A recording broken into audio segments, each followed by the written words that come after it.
Bab 1578, Tekad Dewa. Di kediaman Shigo, setiap hari Sander terus membaca buku, juga membaca banyak jenis buku, tetapi hal yang membuat dia merasa sedikit kecewa adalah rata-rata berisi tentang mengagungkan kehendak ilahi. Hampir semuanya adalah mengagungkan kehendak ilahi. Meila tiba-tiba muncul di dalam kamar. Dia memakai gaun panjang yang polos, memiliki postur tubuh yang sempurna. Dia sangat anggun, ada kalanya tersenyum, membuat orang merasa dia adalah orang yang baik dan ramah. Tentu saja, Meila memberikan kesan yang ramah dan mudah diajak kompromi pada Sander. Meila langsung duduk di depan meja belajarnya Sander, lalu kakinya yang putih mulus muncul di depannya. Dia melihat sekilas buku-buku kuno yang dibaca oleh Sander lalu tersenyum berkata, "Apa hasilnya?" Sander berpikir sejenak lalu berkata, "Di sini, kehendak ilahi adalah segalanya, tidak ada orang yang berani mencurigainya. Jika ada suara yang berbeda, akan langsung disebut aliran sesat, lalu dimusnahkan." Meila berkata, "Wajar saja. Ini adalah cara untuk mengendalikan orang pada dasarnya." Sander memandang Meila dan bertanya, "Bagaimana menurutmu?" Meila tersenyum dan berkata, "Apabila kenyataan tidak bisa terungkapkan di alam semesta ini, maka alam semesta ini pasti dipenuhi dengan kepalsuan." Sander pun merenung.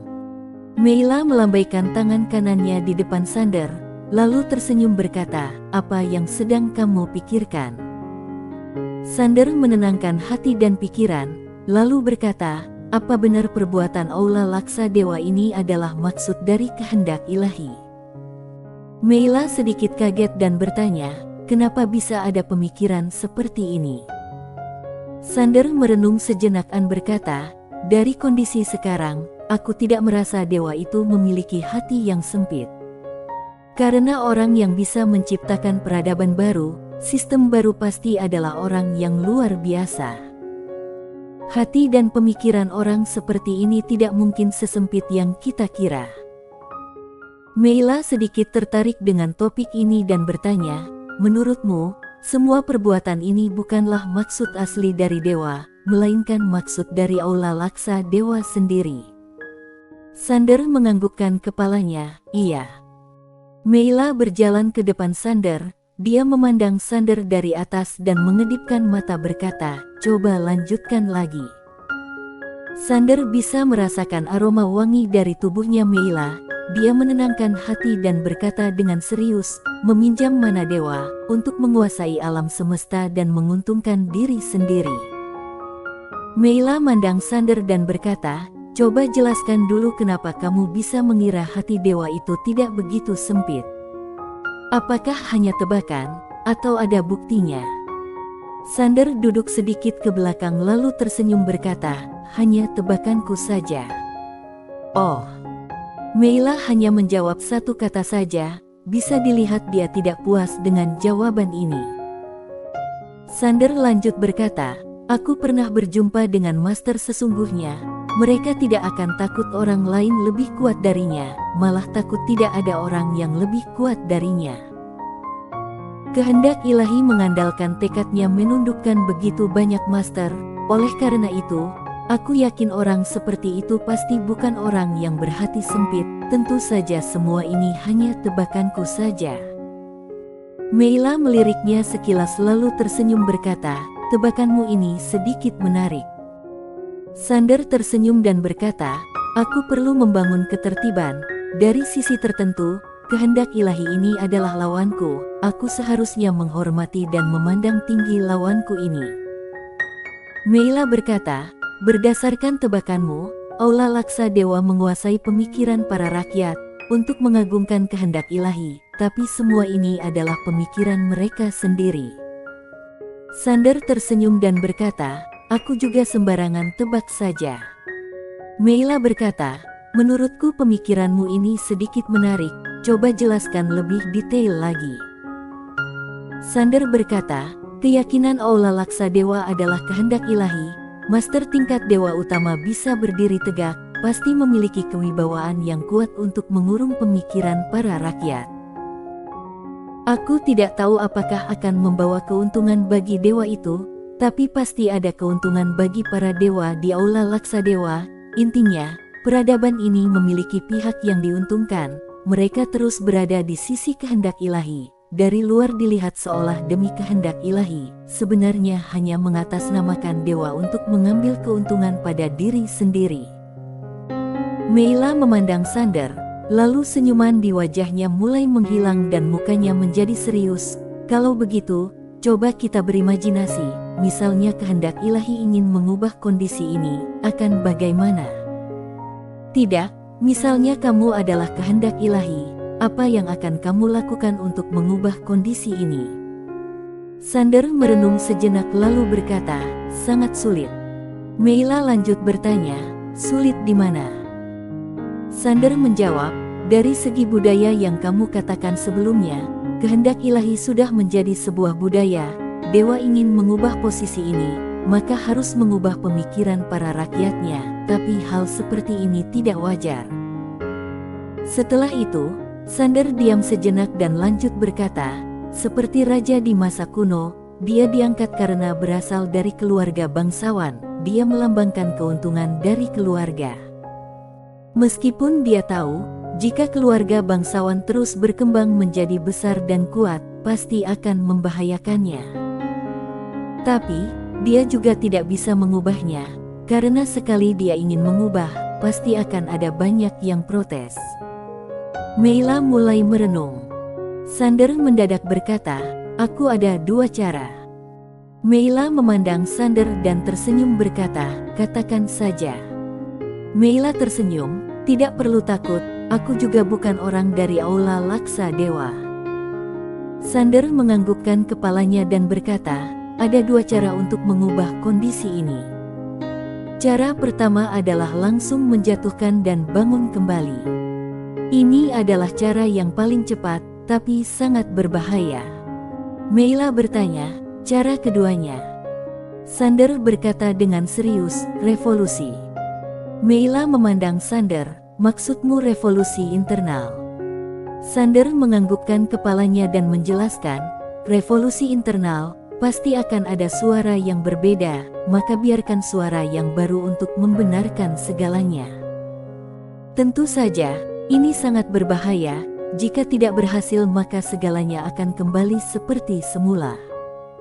Meila memandang Sander, tiba-tiba dia tersenyum, apa kamu ingin menjadi pencetusnya? Sander menggelengkan kepalanya, tidak bisa. Meila menganggukkan kepalanya, aku mengerti, jika kamu menjadi pencetusnya, pasti akan babak belur. Sander menganggukkan kepalanya, Lia, lalu jika perbuatan dari Aula Laksadewa adalah maksud dari dewa itu, aku sama dengan cari mati sendiri. Meila memandang Sander dan tersenyum berkata, tadi kamu bilang tidak bisa, bukan tidak ingin. Coba katakan apa caramu? Sander berkata, aku terlalu lemah, pemikiranku tidak ada gunanya. Karena sekarang aku dan Aula Laksadewa berada di dua tingkatan yang berbeda. Sekarang aku harus baik-baik latihan, menjadi kuat, terus meningkatkan wawasanku. Meila mengedipkan matanya, wawasan. Sander menganggukkan kepalanya, wawasan kurang pasti karena hatinya merasa apa yang dilihat tidak ada artinya. Setelah itu, dia diam sejenak dan lanjut berkata, seperti kehendak ilahi yang sudah lama ini, aku tidak mengira wawasanku berada di tingkatan yang sama dengannya. Semua yang aku katakan, berdasarkan apa yang aku ketahui. Tadi yang aku katakan sama seperti orang miskin berilusi menjadi orang kaya, berpikir bagaimana cara menghabiskan uang. Meila tersenyum dan berkata, apa yang kamu katakan masuk akal. Pemikiran dan wawasan seseorang menentukan tingkatannya, tapi jangan merendahkan diri sendiri dan mengagungkan kehendak ilahi. Tidak peduli manusia atau dewa yang semakin kuat, maka nafsu mereka akan semakin kuat. Lalu, karena mereka memiliki kekuatan, hukum dan moralitas yang ada di dunia ini tidak bisa mengikatnya.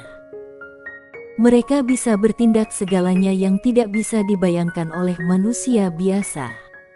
Sander mendadak bertanya, "Nona Meila, apa kamu akrab dengan kehendak ilahi itu?"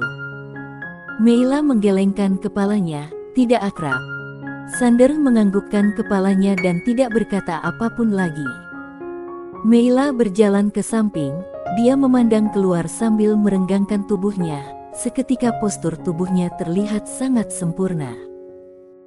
Sander hanya melihat sekilas dan tidak memandang lagi, wanita cantik hanya pada kulitnya saja. Tidak ada yang perlu dilihat. Lagi pula dia juga dilapisi pakaian. Meila berkata, "Belakangan ini aku mendapatkan sedikit hasil di menara kecil, aku bagikan padamu." Sander sedikit penasaran dan berkata, "Hasil apa?" Meila tersenyum dan berkata, "Penyambungan waktu." Sander semakin penasaran.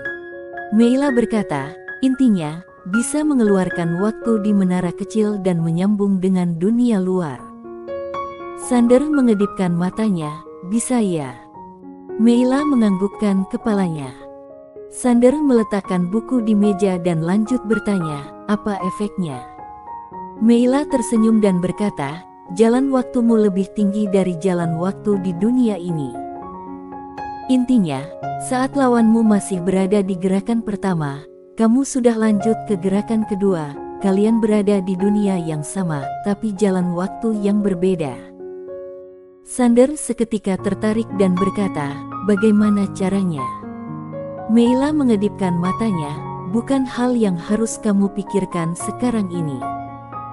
Sander berkata, "Bukannya kamu yang bilang ingin berbagi denganku?" Meila berkata, "Aku hanya berbagi pemikiranku padamu." Sander sedikit tak berdaya.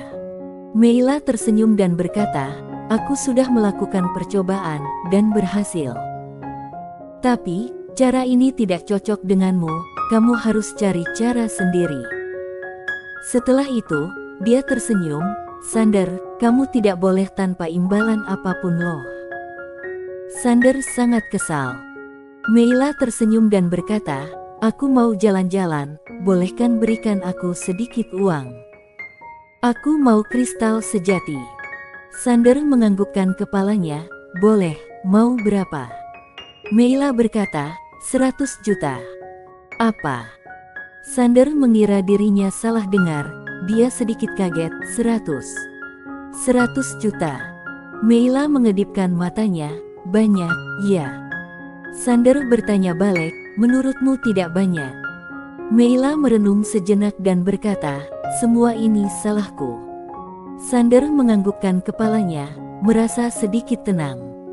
Untung wanita ini bisa mengubah kesalahan dengan cepat. Tetapi, dia malah mendengar Meila berkata, "Tak kusangka kamu begitu miskin." Sander langsung terdiam. Bersambung.